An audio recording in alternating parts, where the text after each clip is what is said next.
The Woes of Mrs. Wales. Dumbledore's abrupt departure took Harry completely by surprise. He remained sitting where he was in the chain chair, struggling with his feeling of shock and relief. The Wiggins-Zaman were all getting to their feet, talking and gathering up their papers and packing them away. Harry stood up. Nobody seemed to be paying him the slightest bit of attention except the road-like witch of Hughes Wright, who was now gazing down at him instead of at Dumbledore. Ignoring her, he tried to catch Fudge's eye, and Madame Bonus wanted to ask whether he was free to go, but Fudge seemed quite determined not to notice Harry, and Madame Bonus was busy with her briefcase. So he took a few tentative steps toward the exit, and when nobody called him back, broke into a very fast walk. He took the last few steps at a run, wrenched open the door, and almost called it with Mr. Wales, who was standing right outside, looking pale and apprehensive. Dumbledore didn't say. Lord, Harry said, pulling the door closed behind him of all chargers. Beaming, Mr. Wales seized Harry by the shoulders. Harry, that's wonderful.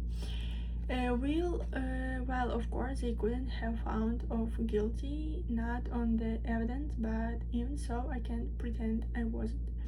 But Mr. Wales broke off because the courtroom door had just opened again, and the Wiggins-Gammon were filling out.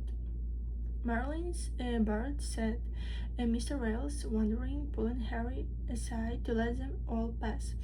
You were tried by the full court? I think so, said Harry quietly.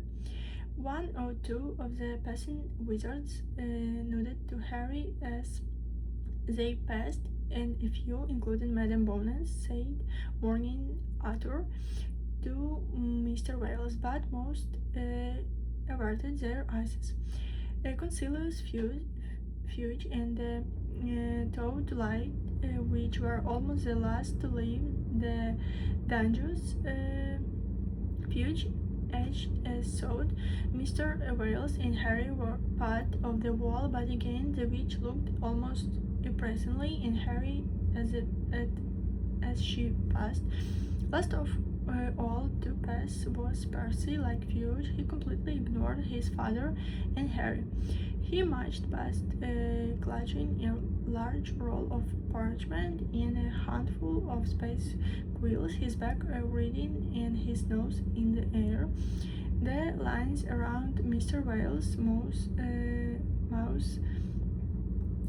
tightened suddenly, but other than this, he gave no sign that he had noticed his third son.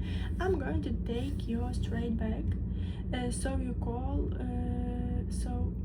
can tell the others the good news, he said, beckoning Harry forward as Percy Hills disappeared up the stairs to the 9th level. I'll drop you off on the way to the toilet in Bethnal Green. Come on. So, what will you have to do about the toilet? Harry asked. Green. Everything suddenly seemed 5 times funnier than usual. It was starting to sink in. He was glad he was going back to Hogwarts. Oh, it's simple enough, Jinx, said Mr. Wales, and as they mounted the stairs. But it is not so much having to repair the damage, it's more the attitude behind the vandalism, Harry. Muggle baiting might strike some wizards as funny, but it's an expression of something much deeper and nastier, and I for one. Mr. Wales broke off in mid-sentence. They had just reached the 9th level corridor, and Cornelius Fudge Filch was standing a few feet away from them, talking quietly to a tall man with sleek blonde hair and pointed, pale face. The second man turned and the sounds of their footsteps, he too broke off in mind conversation. His gold-gray eyes narrowed and fixed upon Harry's face. Well, Patron Potter, said Lucas Malfoy coolly. Harry felt winded as though he had just walked into something heavy. He had last seen those cool grey eyes through slits in a Death Eater's hood, and last heard the men's voices during in a dark graveyard while Lord Voldemort turned him.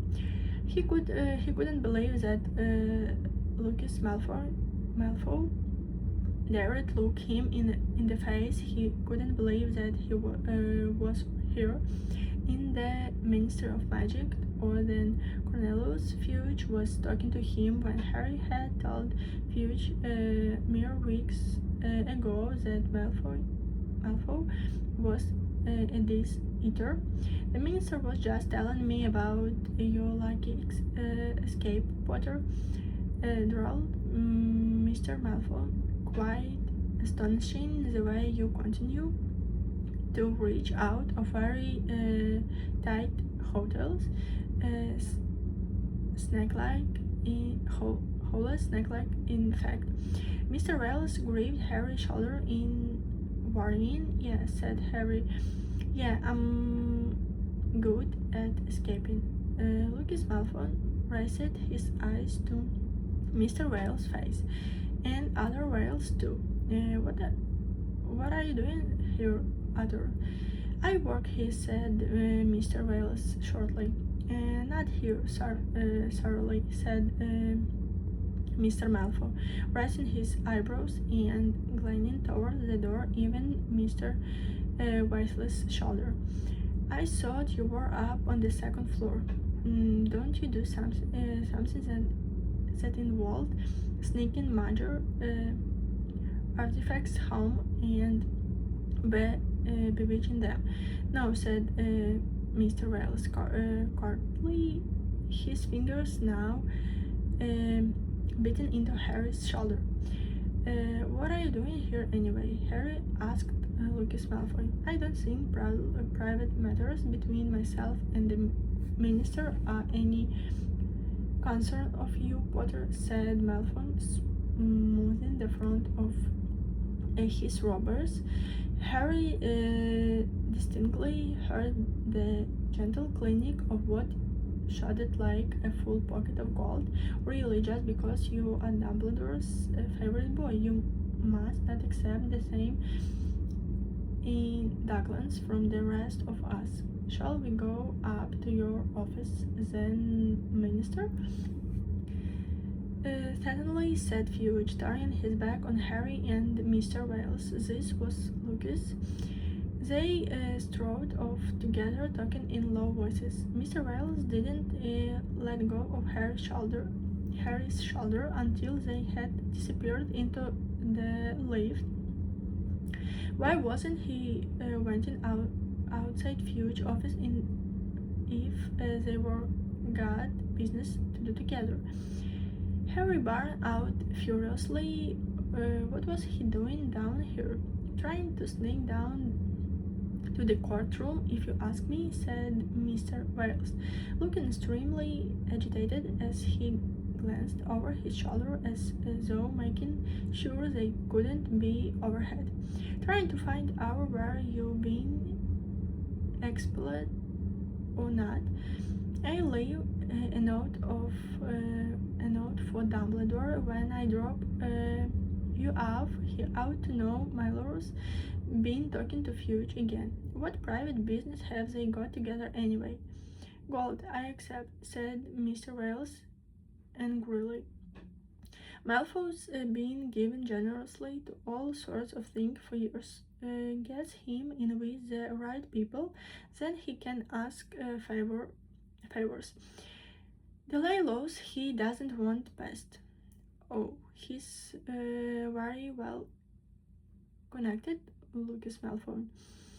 The lift arrived. It was empty except for a flock of mammals that flapped around Mr. Wales' head as he pressed the bottom for the atrium, and the door changed shut. He waved them away irritably.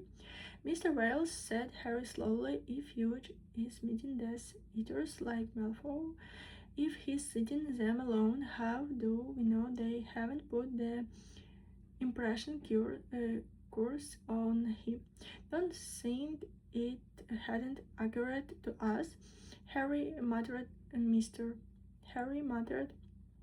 Wales. "But Dumbledore thinks Fudge is acting of his own accord at the moment, which, as Dumbledore says, it's not a lot of comfort. Best not talk about it anymore just now, Harry."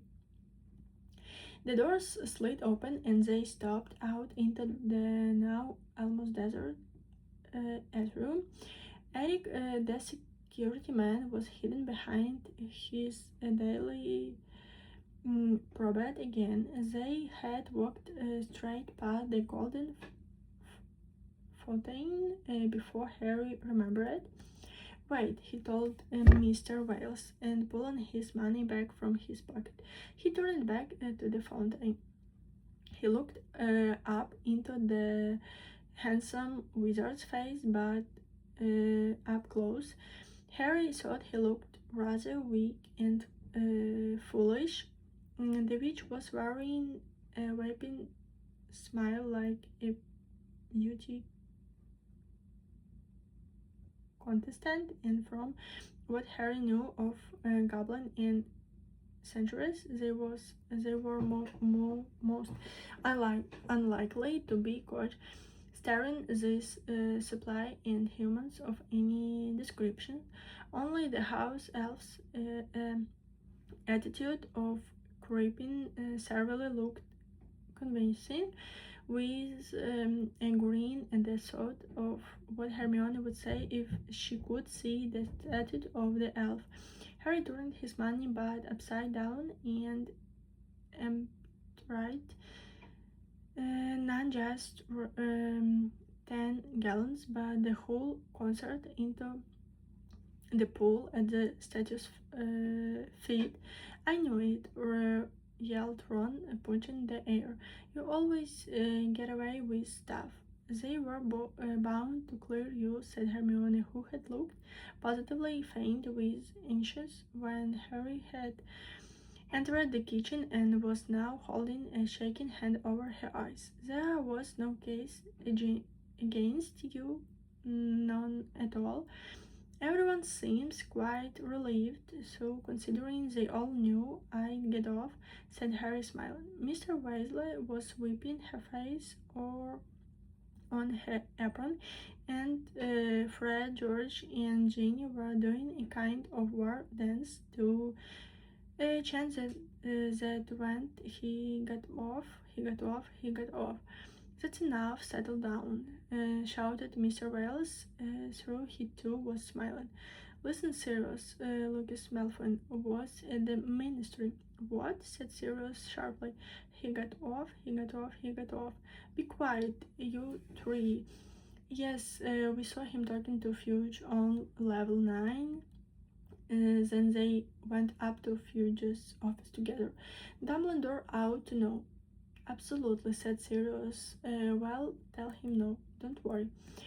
"Well, I'd better get going. There's a vomiting toilet in Basnell Green waiting for me. Molly, I'll be late. I'm covering for Tonks, but Kingsley might be dropping in for dinner." "He got off, he got off, he got off." "That's enough, Fred, George, Ginny," said Mrs. Wales, and Mr. Wales left the kitchen. "Harry, there, come and sit down. Have some lunch. You hardly ate breakfast." Ron and Hermione sat themselves down opposite him, looking happier than they had done since he had first arrived in number 12. Grimald plays and Harry's feeling of giddy relief, which had been somewhat dented by his encounter with Lucius Malfoy, swelled again. And the gloomy house seemed warmer and more welcoming. All of a student, even Creature looked less ugly as he poked his snot-like nose into the kitchen to investigate the source of all the noise. Source once Dumbledore turned up on your side. There was no way they were going to convict you, said Ron happily, now dishing great mounds of mashed potatoes onto everyone's plate.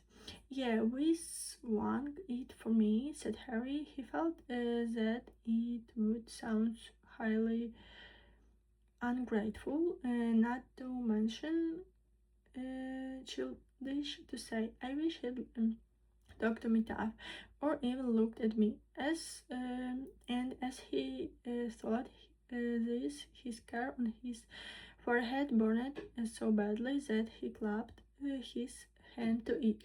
"What's up?" said Hermione, looking around. "Scar," Harry mumbled, "but it's nothing. It's happened all the times now."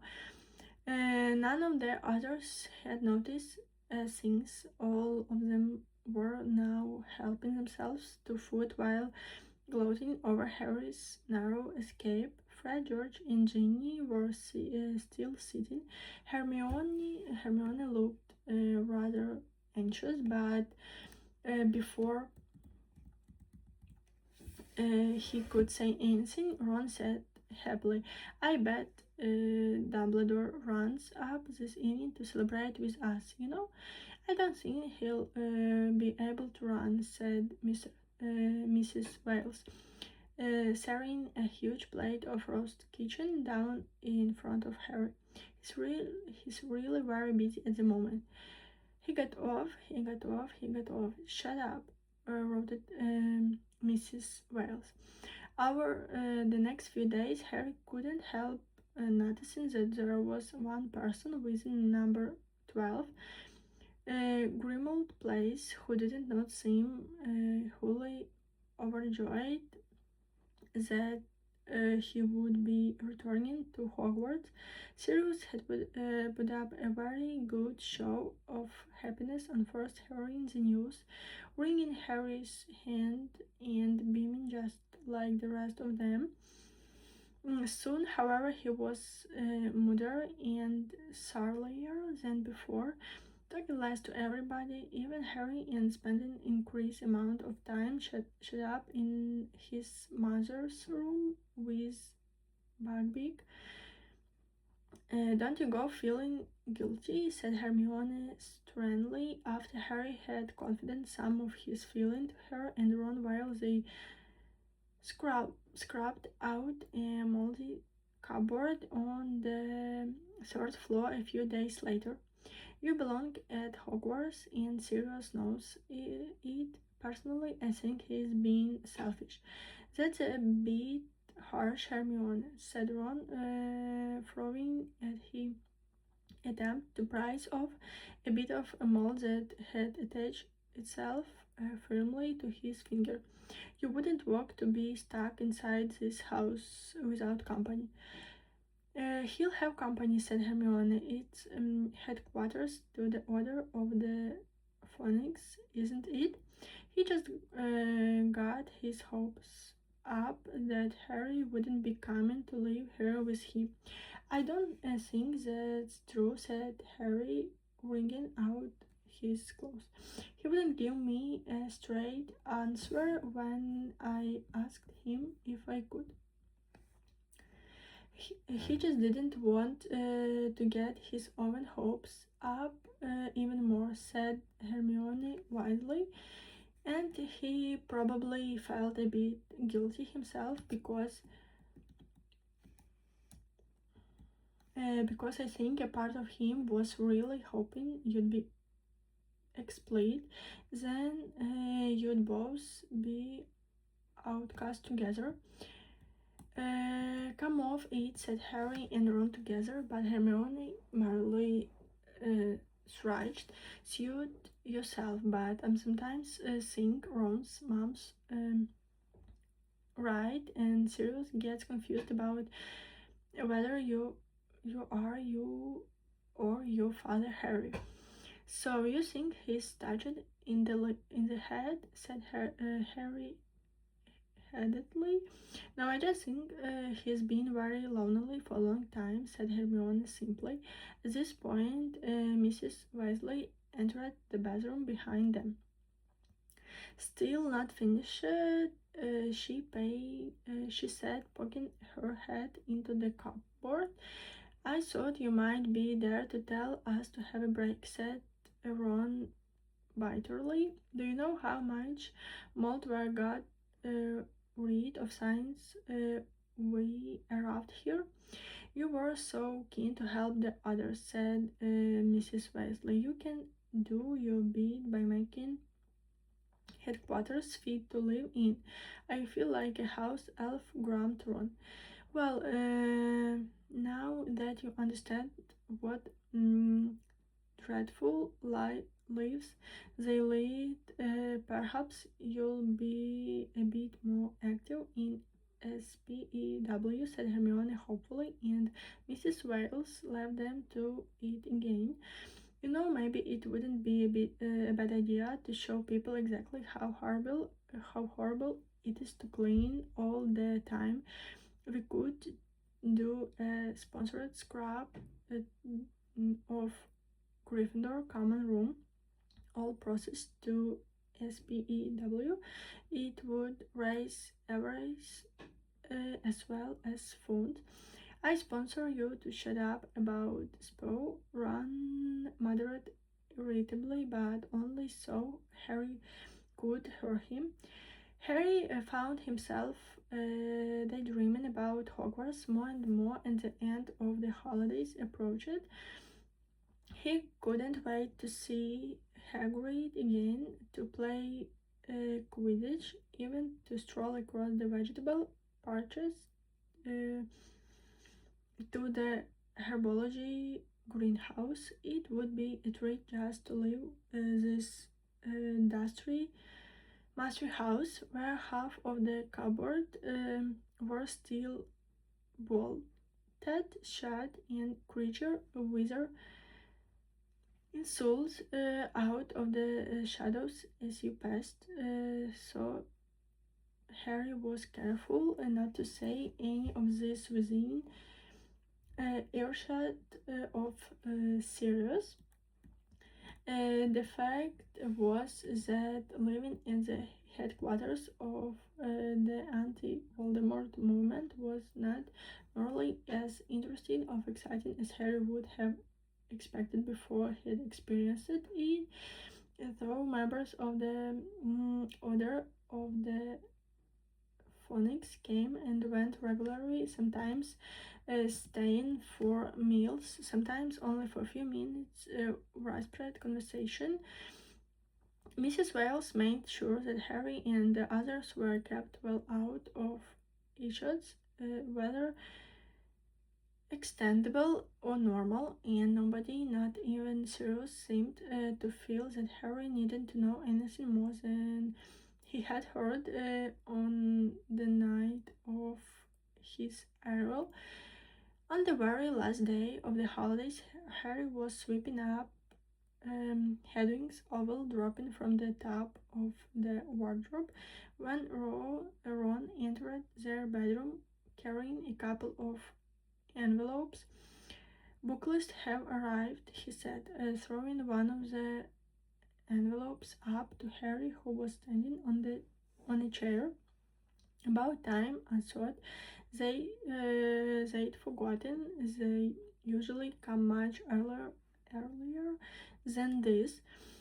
Harry swept the last of the dropping into a rubbish bag and threw the bag over Ron's head into the waste paper basket in the corner, which swallowed in the belched loudly. He then opened his letter. It contained two pieces of parchment on the usual reminder that term started on the 1st of September, the other telling him which books he would need for the coming year. Only two new ones, he said, reading the list. The standards book of spells, grade 5, by Miranda Goshwook, and Defensive Magical Theory by Wilbert Slinghart Gregg. Fred and George paraded right beside Harry. He was so used to them doing this by now that he didn't even fall off his chair. We were just wondering who assigned the Silkhard book, said Fred conversationally, because it means Dumbledore's found a new defense against his dark arts teacher, said George. And about time too, said Fred. What do you mean? Harry asked, jumping down beside them. Well, we overheard Mom and Dad talking to the extendable ears a few weeks back, Fred told Harry, and from what they were saying, Dumbledore was having real trouble finding anyone to do the job this year. No surprising it is when you looked at what's happened to the last four, said George. One shaked, one dead, one memory removed, and one locked in a trunk for 9 months, said Harry, counting them off on his fingers. Yeah, I saw what you mean. What's up with you, Ron? Asked Fred. Ron didn't answer. Harry looked around. Ron was standing very still with his mouth slightly open, gaping at his letter from Hogwarts. What's the matter? Said Fred, impatiently moving around Ron to look over his shoulder at the parchment. Fred's mouth fell open too. Perfect, he said, staring incredulously at the letter. Perfect. George leapt forward, seized the envelope in Rose's other hand, and turned it upside down. Harry saw something scarlet and gold fall into George's plans. No way, said George in a haunted voice. There's been a mistake, said Fred, snatching the letter out of Ron's grasp and holding it up to the light as though checking for a watermark. No one in their right mind would make Ron a perfect. The twins had turned in unison, and both of them started at Harry. We thought you were a chart, said Fred, in a tone that suggested Harry had tricked them in some way. We thought Dumbledore was bound to pick you, said George indigently. Winning the Triceratops and everything, said Fred. I suppose all the mad stuff must contend against him, said George to Fred. Yes, said Fred slowly. Yeah, you caused too much trouble, mate. Well, at least one of yours got their priorities right. He strode over to Harry and clapped him on the back while giving Ron a sketchy look. Perfect. Kill Ronja the perfect. Oh, Mom's going to be revolting, groaned George, thrusting the perfect badge back at Ron's as thought it might contaminate him. Ron, who still had not said a word, took the badge, started at it for a moment and then held it out to Harry as though asking mildly for confirmation that it was genuine. Harry took it. A large P was superimposed on the Gryffindor lion. He had seen a badge just like this on Percy's chest on his very first day at Hogwarts. The door benched open. Hermione came tearing into the room, her checks flashed and her hair flying. There was an envelope in her hand. Did you get? She stabbed the badge in Harry's hand and let out a shriek. I knew it, she said existently, branching her later. Me too, Harry, me too. No, said Harry quickly, pushing the badge back into Ron's hand. It's Ron, not me. It what?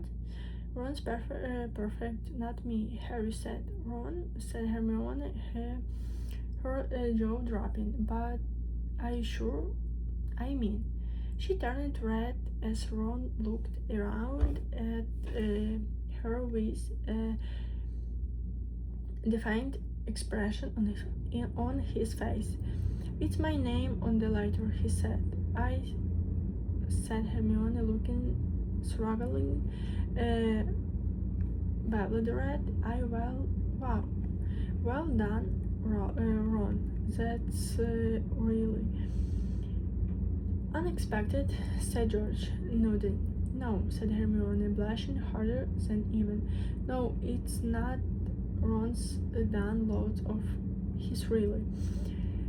The door behind her opened a little wider, and Mrs. Weasley backed into the room, carrying a pile of flashlight laundered robbers. Ginny said the book list had come at last. She said, glancing around at all the envelopes as she made her way over to the bed and started sorting the ropes into two piles. If you give them to me, I'll take them over the Diagon Alley this afternoon and get you books while you pack it. Ron, I'll have to get you more pajamas. They are at least 6 inches too short. I can't believe how fast you're growing. What color would you like? Get him red and gold to match his badge, said George, smirkling. Match his what? Said Mrs. Weasley, absently rolling up a pair of maroon socks and placing them on Ron's pile. His badge, said Fred with the air of getting the worst over quickly. His lovely, shiny, new, perfect badge. Fred's word took a moment to penetrate Mrs. Wales' preoccupations about pajamas. His but Ron's, you not? Ron held up his badge. Mrs. Wales let out a shriek just like Hermione's. I don't believe it. Oh, Ron, how wonderful. Perfect. That's everyone in the family. What are Fred and I next door neighbors? Said George indignantly as his mother pushed him aside and flung her arms around her youngest son. Wait until your father hears. Ron, I'm so proud of you. What wonderful news. You could end up head boy just like Bill and Percy. It's the first step. Oh, what a thing to happen in the middle of all these worries. I'm just thrilled. Oh, Ronnie.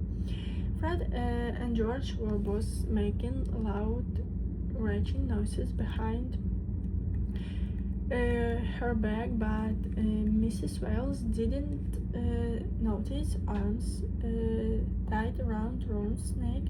She was kissing him all over his face, which had turned a brighter sculptor than his badge. Mom, don't.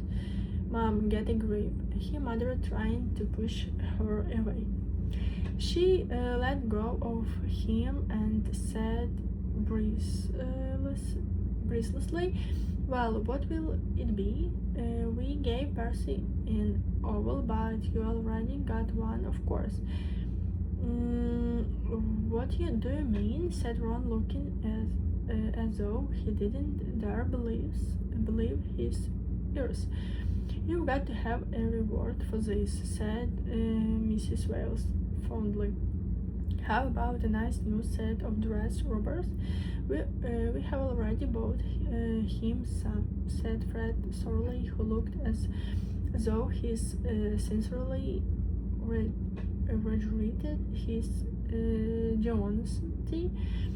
"Or a new cauldron, Charles, old ones rusting though, or a new red. You always liked scabbards."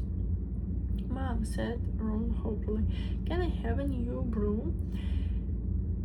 Mrs. Wales' face fell slightly. Broomsticks were expensive. "Not a really good one," Ron hastened to add. Just a new one for a change." Mrs. Wales hesitated, then smiled. "Of course you can. Well, I'd better get going if I've got a broom to buy too. I'll see you all later. Little Ronnie, perfect. And don't forget to pack your trunks." "Oh, perfect. Oh, I'm all of a disorder." She gave Ron yet another kiss on the cheek, sniffed loudly, and bustled from the room. Fred and George exchanged looks. "You don't mind if we don't kiss you, do you, Ron?" said Fred in falsely anxious voices. "We could carelessly if you like," said George. "Oh, shut up," said Ron, scowling at them. "Oh, what?" said Fred, an evil grin spreading across his face. "Going to put us in detention?" "I'd love to see him try," sniggered George.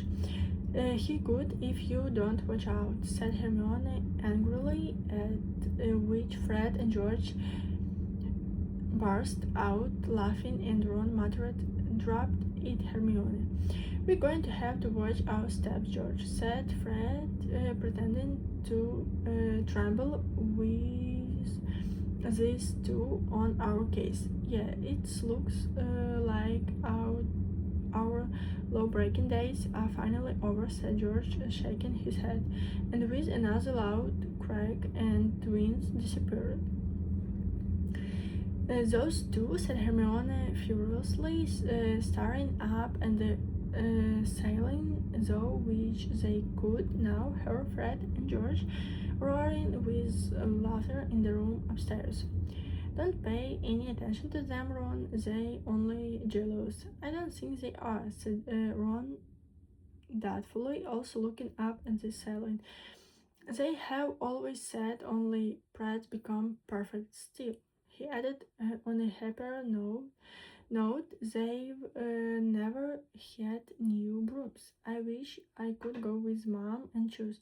She'll never be able to afford an nimbus, but there's the new clean sweep out. That'd be great. Yeah, I think I'll go and tell her I like the clean sweep just so she knows." He dashed from the room, leaving Harry and Hermione alone. For some reason, Harry found that he didn't want to look at Hermione. He turned to his bed, picked up the pile of clean rubbers Mr. Wales had laid upon it, and across the room to his trunk. "Harry," said Hermione tentatively. "Well done," said Harry too heartily. It didn't sound like his voice at all, and still not looking at her. "Brilliant, perfect, great, thanks," said Hermione. Harry, could I borrow Hedwig so I can tell Mom and Dad? They'll be really pleased. I mean, perfect. It's something that they can understand." "Yeah, no problem," said Harry, still in the horrible hearty voice that didn't belong to him. He leaned over his trunk, laid the rubbers on the bottom of it, and pretended to be rummaging for something while Hermione crossed to the wardrobe and called Hedwig down. A few moments passed. Harry heard the door close but remained bent double, listening. The only sounds we could hear were the blank picture on the wall sniggering again, and the worshippers basked in the corner, coughing up the oval dropping. He straightened up and looked behind him. Hermione and Hedwig had gone. Harry returned slowly to his bed and sank onto it, gathering unsanely at the foot of the wardrobe. He had forgotten completely about perfects being chosen in the 5th years. He had been too anxious about the possibility of being expelled to spare a thought for the fact that budget must be winging their way toward certain people. But if he had remembered, if he had thought about it, what would be have expected? Not this, said a small and trustful voices inside his head. Harry screwed up his face and buried it in his hands. It in his hands. He could not lie to himself. If he had known the perfect badge way of its badge was on its way, he would have expected it to come on him, not run. Did this make him an arrogant and Draco Malfoy? Did he think himself a super to everyone else? Did he really believe he was better than Ron? No, said the small voices, definitely. He was true. Harry wondered anxiously, probing his own feeling. I'm better at Quidditch, said the voice, but I'm not better at anything else. That was definitely true. Harry thought he was not better than Ron in lesson, but what about outside lesson? What about those adventures Ron and Hermione had together since they had started at Hogwarts, often risking much worse than explosion? Well, Ron and Hermione were with the most of the time, said the voice in Harry's head. Not all the time, so though Harry agreed with himself, they didn't fight, quarrel with me, they didn't take on Riddle and the basilisk, they didn't get rid of all those Dementors the night Sirius accepted. They weren't in that graveyard with me the night Voldemort returned. At the same feeling of ill usage that had overwhelmed him on the night he had arrived Rose again. I've definitely done more. Harry thought indignantly. I've done more than either of them. But maybe, said a small voice fairly, maybe Dumbledore doesn't choose perfect because they've got themselves into a lot of dangerous situations. Maybe he chooses them for other reason. Or must have something you don't. Harry opened his eyes and started thought his fingers and the wardrobe's clawed feet, remembering what feet had said. No one in their right mind would make Ron perfect. Harry gave a small snort of laughter. A second later, he felt sickened with himself. Ron had not asked Dumbledore to give him the perfect badge. This was not Ron's fault. Was he, Harry, Ron's best friend in the world, going to sulk because he didn't have a beige love with the twins behind Ron's back? Ruins this for Ron when, for the first time, he had beater Harry at something. At this point, Harry heard Ron's footsteps on the stairs again. He stood up, straightened his glasses, and gazed again onto his face as Ron bounded back through the door. Just got her, he said happily. She says she'll get the clean sweep if he can. Cool, Harry said, and he was relieved to hear that his voice had stopped sounding heartily. Listen, Ron, well done, mate.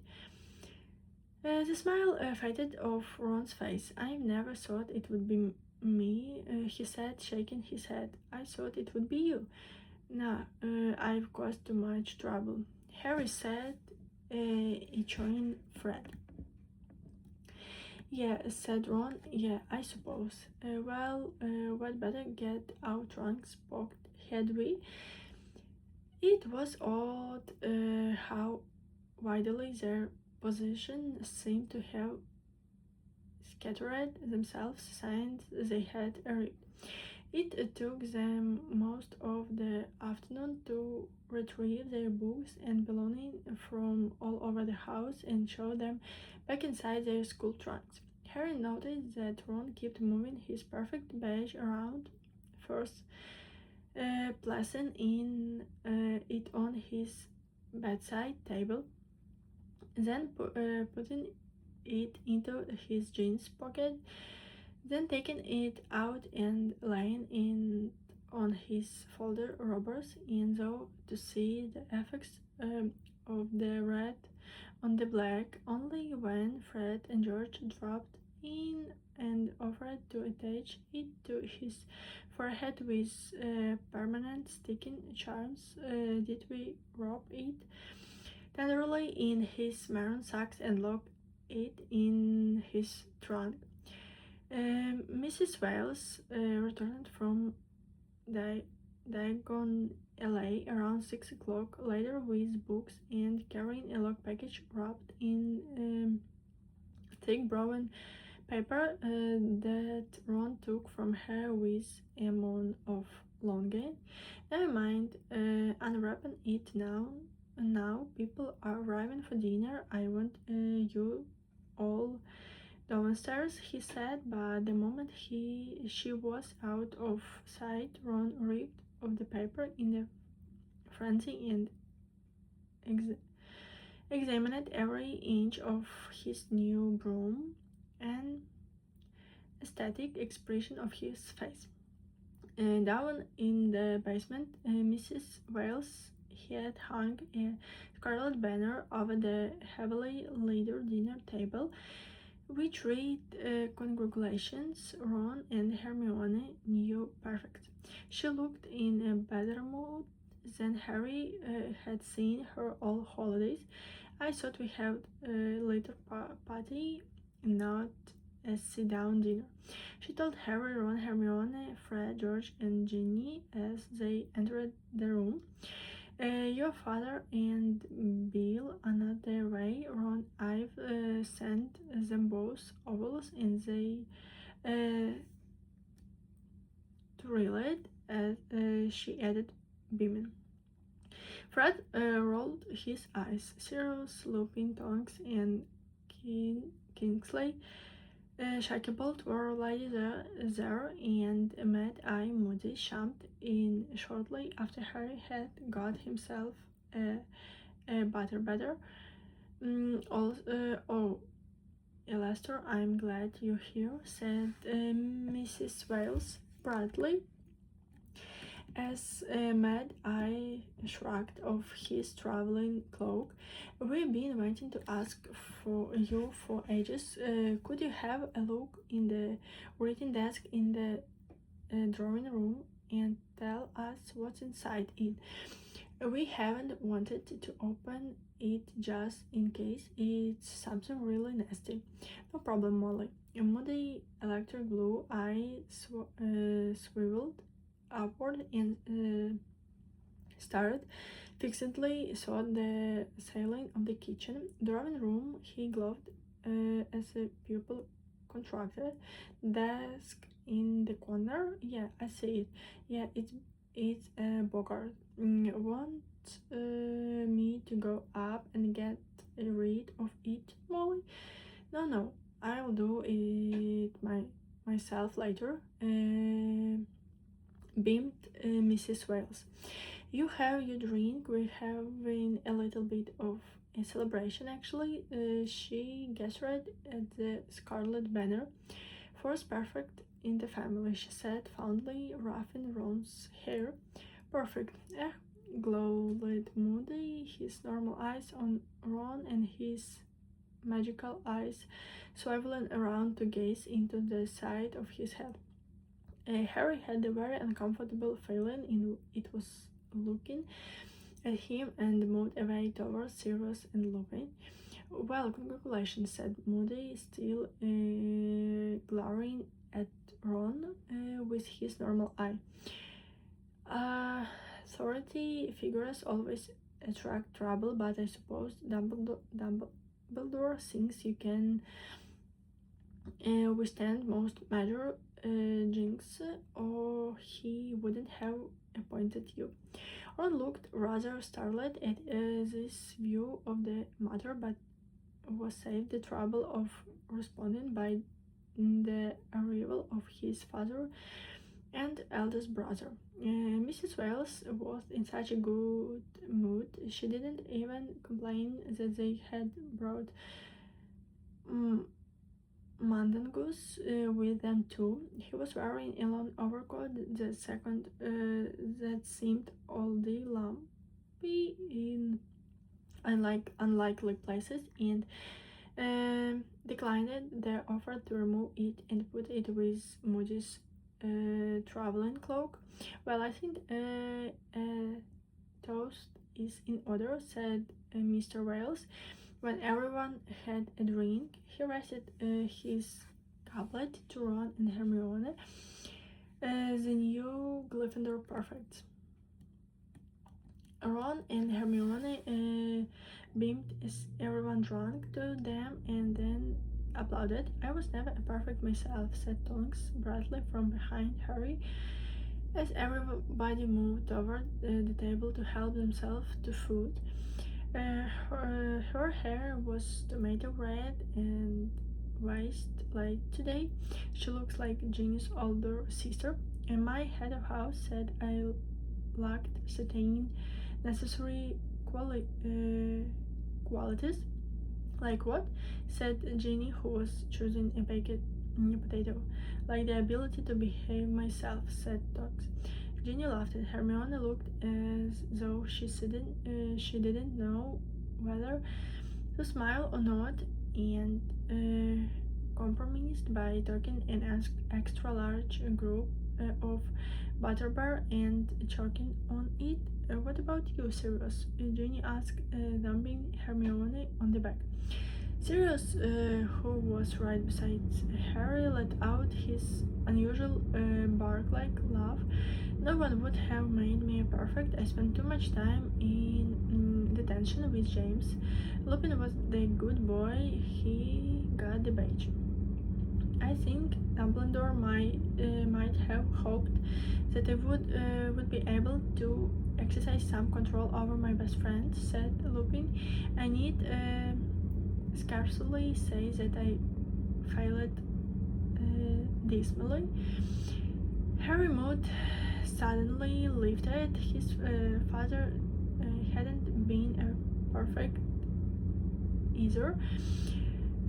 All at once, the party seemed much more enjoyable. He loaded up his plate, feeling unusually fond of everyone in the room.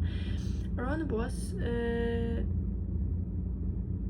sharp-podding about his new broom to anybody who would listen. Enough to 73 in 10 seconds. that bad, is it? When you think the comet to 93 only enough to 60 and that with a decent tailwind according to which broomsticks. Hermione was talking very earnestly, looping about her view of elf rights. I mean, it's the same kind of nonsense as werewolf suggestion, isn't it? It all stems from his horrible things wizards have of thinking they are super of other creature. Mrs. Wales and Bill were having their unusual argument about Bill's hair, getting really out of hand, and you are so good looking. It would look much better shorter, wouldn't it, Harry? Oh, and said Harry, slightly alarmed at being asked his opinion. He slid away from them in the direction of Fred and George, who were huddled in a corner with Mandangus. Mandangus stopped talking when he saw Harry, but Fred winked and beckoned Harry closer. It's okay, he told Manganus. We can trust Harry, he's out financial baker. Look what Dunk's gotten us, said George, holding out his hand to Harry. It was full of what looked like shriveled black words. A faint rattling noise was coming from them, even though they were completely stationary. Ravenous tentaculous said George. We need them for the skiving snack boxes, but they are class C, not trouble substance, so we've been having a bit of trouble getting hold of them. Then Jelons, the lad, then Dunk, said Fred.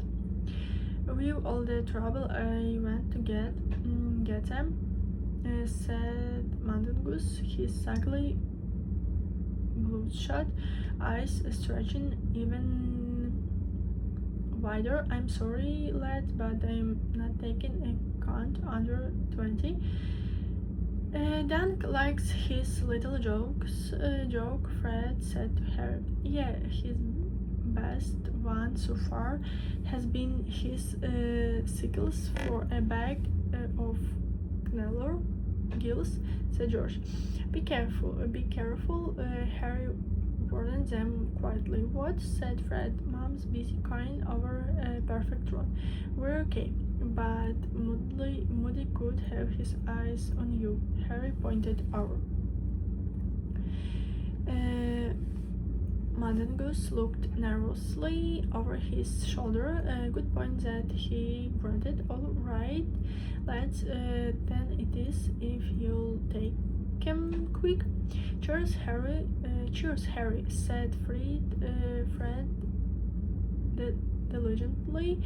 When Mandangus had tried, he poked into the twins' outstretched hands and scuttled off towards the food.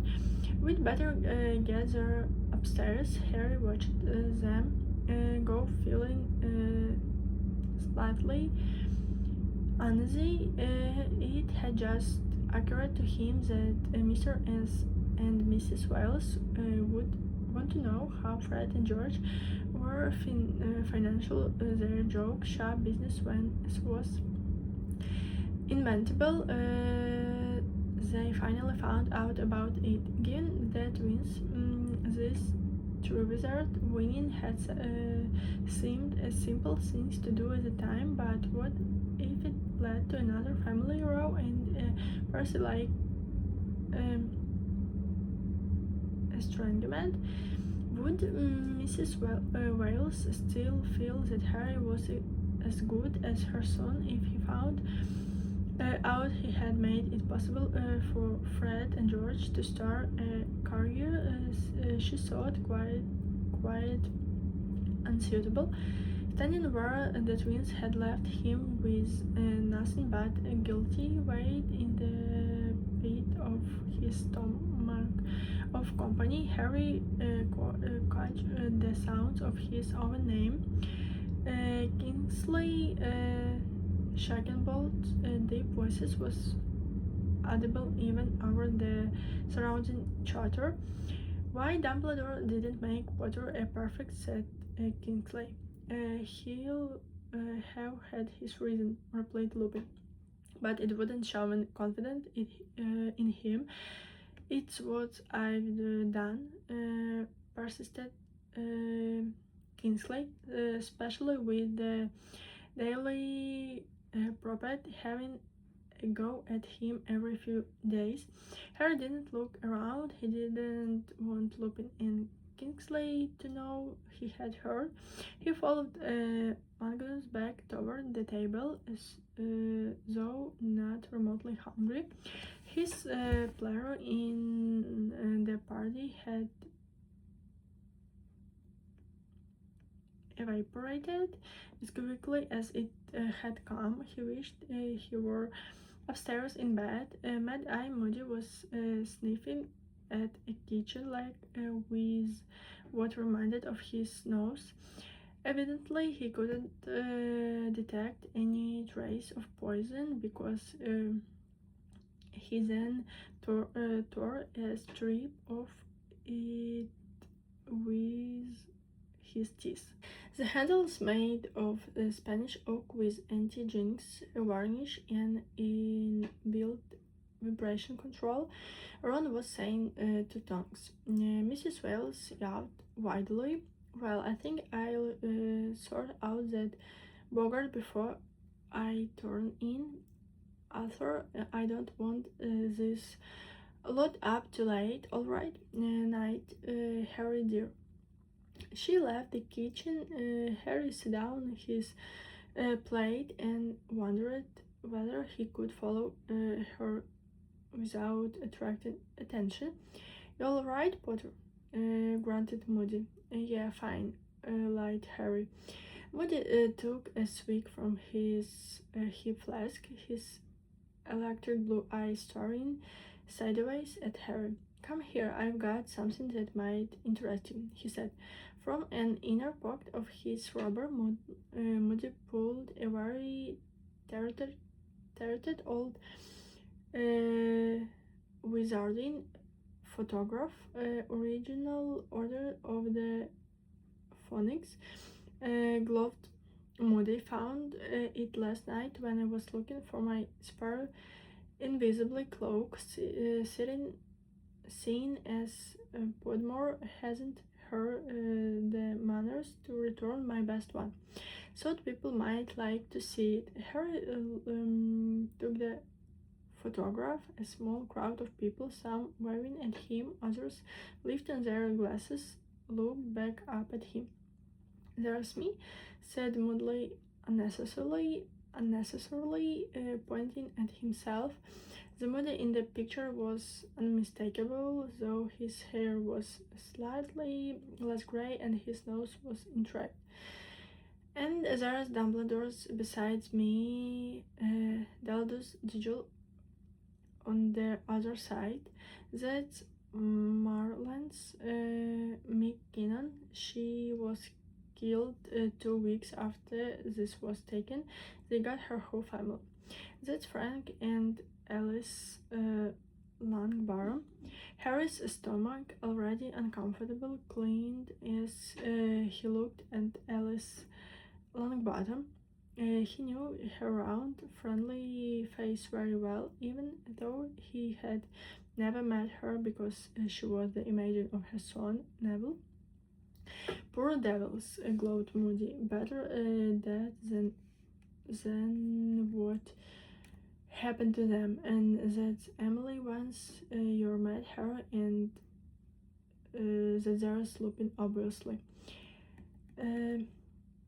Ivano-Frankivsk, he copped it too. We only even found a bit of him shift aside there.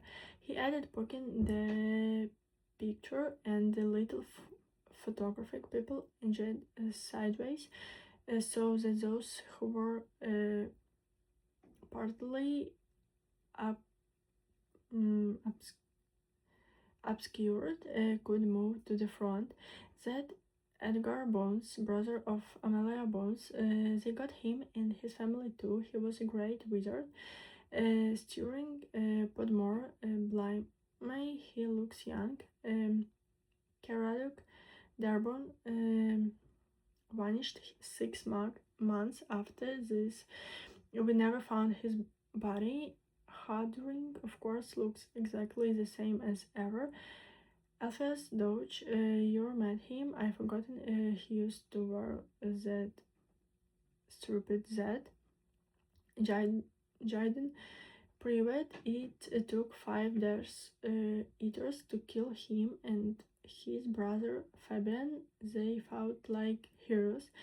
Badge along. The little people in the photograph just fled among themselves, and those hidden right at the back appeared at the forefront of the picture. That's Dumbledore's brothers, Aberforth. Only time I even met him. Strange bloke. That's Dr. Meadows. Voldemort killed her personally. Serious, when he still had short hair, and there you go. Thought that would interest you. Harry's heart turned over. His mother and father were beaming up at him, sitting on either side of a small, watery-eyed man. Harry recognized at once as Wormtail. He was the one who had betrayed their whereabouts to Voldemort, and so helped bring about their death. Said Moody. Harry looked up into Moody's heavily scarred and pitted face. Evidently, Moody was under the impression he had just given Harry a bit of a treat. Yes, said Harry, attempting to grin again. Listen, I just remember I haven't poked my. He was spared the trouble of inventing an object he hadn't packed. Sirius had just said, "What's that you got there, Mad Eye?" and Moody had turned toward him. Harry closed the kitchen, slipped through the door and up the stairs before anyone could call him back. He didn't know why he had received such a shock. He had seen his parents' picture before, after all, and he had met Wormtail, but to have them sprung on him like that when he was least expecting it, no one would like that, he thought angrily.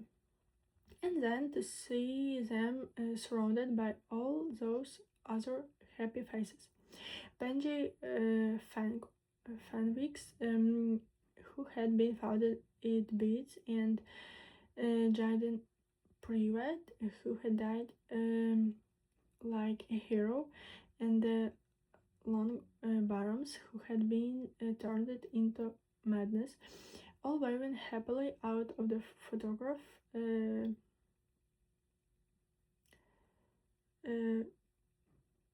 For more, not knowing that they were damned.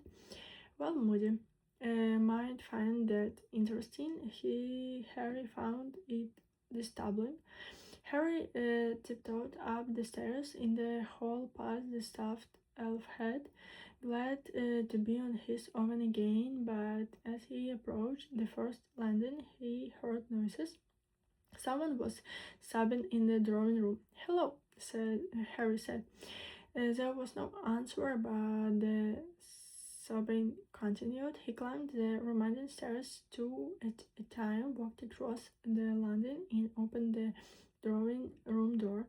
Someone who, covering against the dark wall, her wand in her hands, her whole body shaking with sobs, sprawled on the dusty old carpet in a patch of moonlight. Clearly, that was Ron. All the air seemed to vanish from Harry's lungs. He felt as though he were feeling though the floor. His brain turned ice cold. Ron dead? No, it couldn't be. But wait a moment, it couldn't be. Ron was downstairs. Mrs. Wallace? Harry croaked. Ridiculous. Mrs. Wallace sobbed, pointing her shaking wand at Ron's body. Crack. Ron's body turned into Bill's, spread eagled on his back, his eyes wide open and empty. Mrs. Wallace sobbed harder than even. Ridiculous. She sobbed again. Crack. Mr. Wales' body replaced Bill's, his glasses askew, a trickle of blood running down his face. No, Mrs. Wales moaned. No, ridiculous, ridiculous, ridiculous. Crack. Dead twins. Crack. Dead Percy. Crack. Dead Harry. Mrs. Wales, just get out of here, shouted Harry, staring down at his own dead body on the floor. Let someone else? What's going on? Lupin had come running into the room, closely followed by Sirius, with Moody strumming along behind them. Lupin looked from Mrs. Weasley to the dead Harry on the floor and seemed to understand in an instant. Pulling out his own wand, he said very firmly and cruelly, ridiculous. Harry's body vanished, and a silvery orb hung in the air over the spot where it had lain. Lupin waved his wand once more, and the orb vanished in a puff of smoke. Oh, gulped Mrs. Weasley, and she broke into a storm of crying, her face in her hands. Molly, said Lupin, bravely walking over to her. Molly, don't. The next second, she was sobbing her heart out on Lupin's shoulder. Molly, it was just Bogart, he said, suddenly patting her on the head. Just a stupid Bogart. I see them dead all the time. Mrs. Weasley nodded into his shoulder. At the time, I dream about it. Sirius was staring at the patch of carpet where the Bogart, pretending to be Harry's body, had lain. Moody was looking at Harry, who avoided his gaze. He had a funny feeling Moody's magical eyes had followed him all the way out of the kitchen. Don't tell Arthur.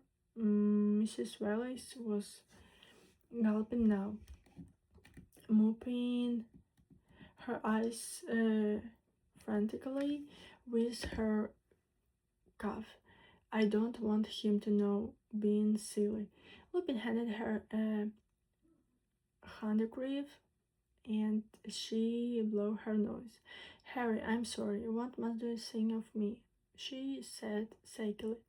Don't even able to get rid of a Bogart. Don't be stupid, said Harry, trying to smile.